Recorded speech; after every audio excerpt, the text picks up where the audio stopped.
dan memakai hambanya Musa untuk berbicara pada mereka.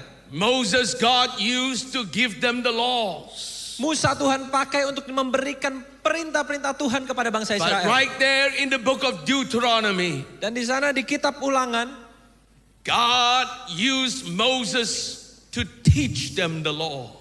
Tuhan memakai Musa juga untuk mengajari bangsa Israel akan To perintah-perintahnya. teach them what is required of God Untuk mengajarkan kepada mereka apa yang Tuhan inginkan dari mereka. and why God would give them His instructions. Dan kenapa Tuhan memberikan kepada bangsa Israel segala ketetapannya. That in all of the commandments of God Bahwa di dalam seluruh perintah-perintah Allah contains their success and their prosperity in the future. ada keberhasilan dan kelimpahan dalam masa depan mereka.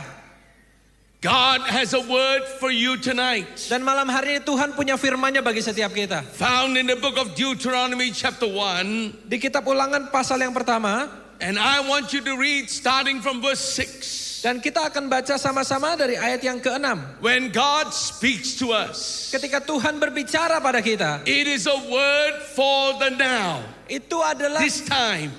firman-Nya untuk sekarang, untuk saat ini. And therefore the Bible says in Hebrews chapter 3, Itulah mengapa di kitab Ibrani pasal yang ketiga, today if you hear the voice of the Spirit of God, hari ini kalau engkau mendengar apa yang menjadi suara if daripada you Roh hear Allah, the Spirit of God speaks, kalau engkau mendengar Roh Allah itu berbicara, harden not your heart, jangan keraskan hatimu. because God wants to put into our lives as a compass the direction that we can follow.